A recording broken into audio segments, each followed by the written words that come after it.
बिस्मिल्लाहिर्रहमानिर्रहीम। अस्सलाम वालेकुम बच्चों, आज हम सॉल्व करेंगे exercise A the story teller. Exercise A में क्वेश्चन आंसर हैं। फर्स्ट क्वेश्चन देखते हैं। When were the stories told to the children? बच्चों को किस वक्त कहानियाँ सुनाई जाती थी? The stories were told to the children at the end of the day. बच्चों को दिन के ख़त्म होने पर कहानियाँ सुनाई जाती थी। इट मीन्स कि जब शाम के बाद बच्चे अपने बिस्तर में आते हैं, लेटते हैं, उस वक्त बच्चों को ये कहानियाँ सुनाई जाती थी। और फिर क्वेश्चन नंबर 2 है बच्चों, how do we know the children were comfortable and at ease? हम ये कैसे जानते हैं कि बच्चे बहुत कंफर्टेबल यानी आरामदेह थे और आसानी में थे? आंसर है the children were comfortable and at ease. यहाँ से ही बच्चों आपने क्वेश्चन में से ही आंसर लिखना है। यहाँ से the children were comfortable and at ease, और लास्ट में सिर्फ थोड़ा सा आंसर आपने ऐड करना है, because of taken bath and well fade. देखिए हाफ क्वेश्चन जो है, हाफ आंसर आपका क्वेश्चन में से निकलेगा। The children were comfortable and at ease, ये सारा यहाँ तक।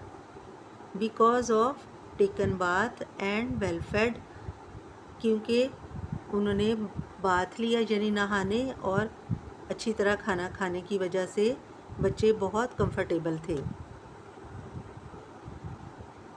Question number 3, what are fables of your?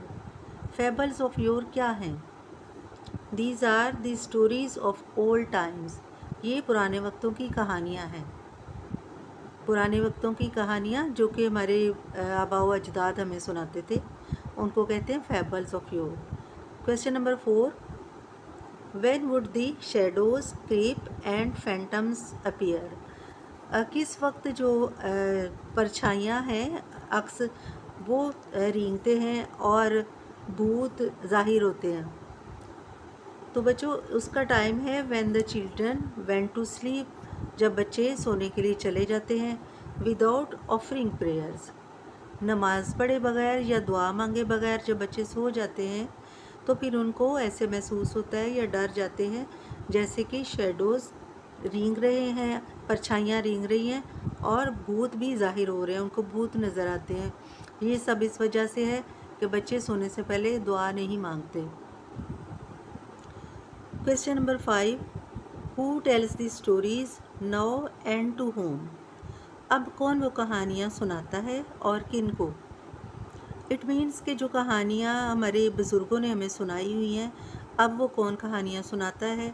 तो बच्चों जिन लोगों ने उस वक्त बचपन में कहानियाँ सुनी, अब वो बड़े हो गए हैं, तो वो बड़े होकर अपने बच्चों को, अपनी फैमिलीज़ को वो कहानियाँ सुनाते हैं, अपने से छोटे लोगों को।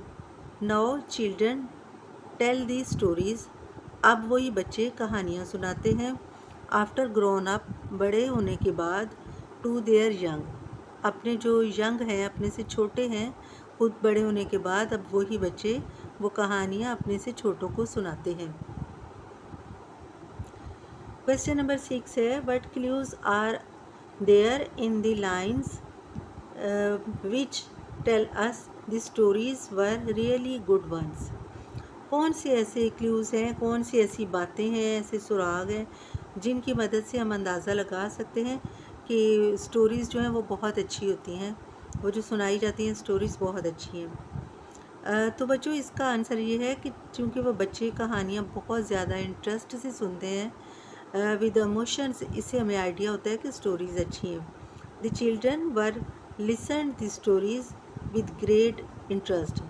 बच्चे वो कहानियाँ बहुत शौक़ से सुनते थे और बहुत तवज्जो से सुनते थे, इससे हमें आइडिया होता है कि वो कहानियाँ बहुत अच्छी थी।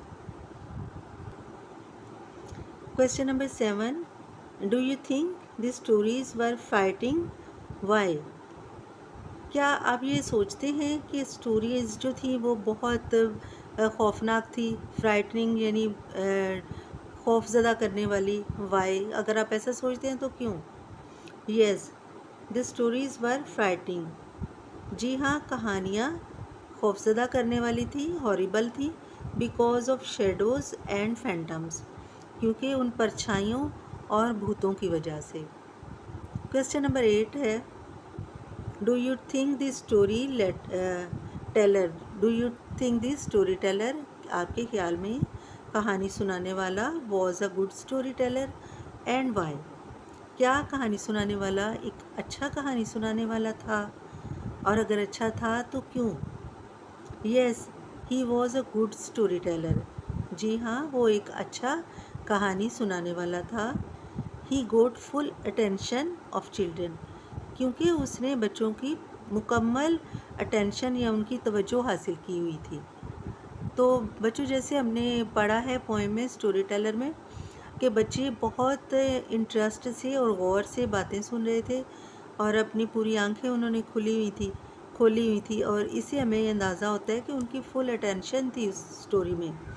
तो ये कहानी सुनाने वाले की एक वो ब्रिलियंट है कि उसने इस तरह का अंदाज़ अपनाया कहानी सुनाने का कि बच्चे जो हैं वो बिल्कुल इंटरेस्ट से, कंप्लीट इंटरेस्ट से वो कहानी सुन रहे थे। सो वो हम यही कह सकते हैं कि ही was a good story Taylor. इसके बाद है बच्चों, क्वेश्चन नंबर 2 में है more questions. What is the difference between a story and a fable? Fable और स्टोरी में क्या डिफ्रेंशिएट है? इसको हम कहानी क्यों नहीं कह सकते, फेबल क्यों कहते हैं? कहानी और फेबल में हमें क्या फ़र्क महसूस होता है? तो बच्चों, इसका आंसर है अ स्टोरी में बी ट्रू और फिक्शनल। एक जो कहानी है वो सच्ची भी हो सकती है और अफसाना भी, यानी झूठी भी हो सकती है।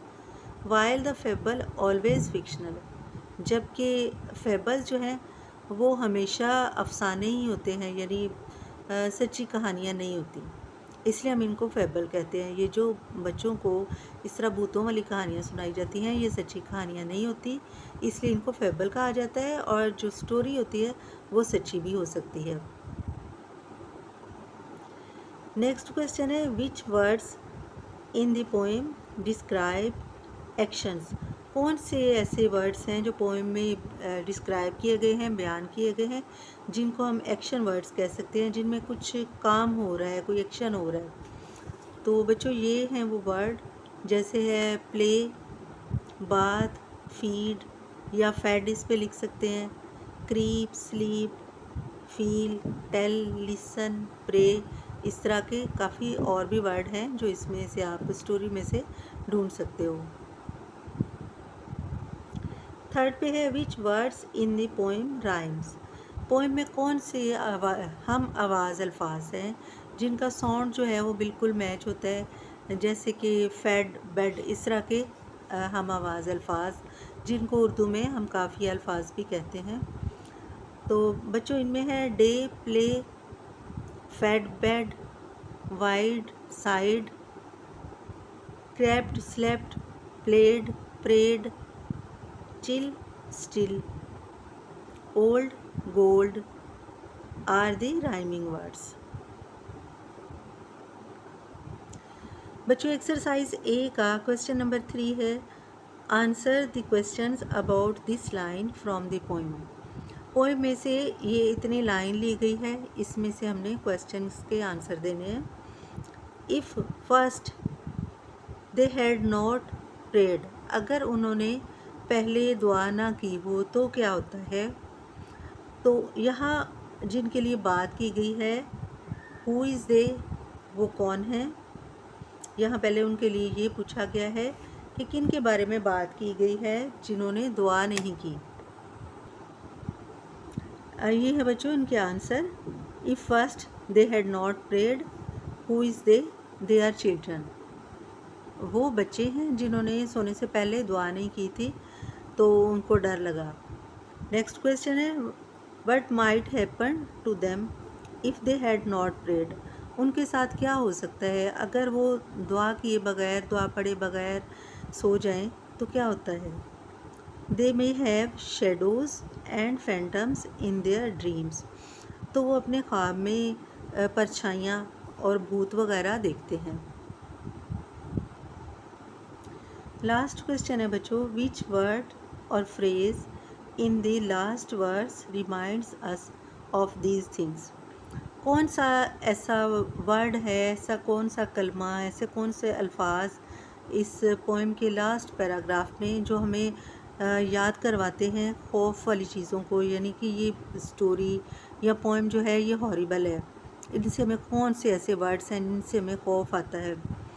तो बच्चों ये अचानक जब खौफ महसूस होता है, द वर्ड चिल, एक वर्ड यूज़ किया गया है पोएम में, वर्ड चिल, जिससे एक सर्दी या खौफ की लहर पैदा होती है। रिमाइंड्स अस, हमें याद करवाता है, द एलिमेंट ऑफ हॉरर, यानी कि ये खौफनाक एलिमेंट्स, जो खौफ के एलिमेंट्स होते हैं ना, खौफ के अनासर, वो हमें वर्ड चिल से महसूस होते हैं। तो बच्चों एक्सरसाइज ए जो है क्वेश्चन आंसर्स वो कंप्लीट हुए, और इस तरह ये हमारा सारा चैप्टर एक्सरसाइज जो बकाया थी वो भी हमने सॉल्व कर ली हुई है। स्टोरी टेलर ख़त्म हो गया है। इंशाल्लाह नेक्स्ट चैप्टर के साथ मिलेंगे। अपना ख्याल रखिएगा। अल्लाह हाफिज़।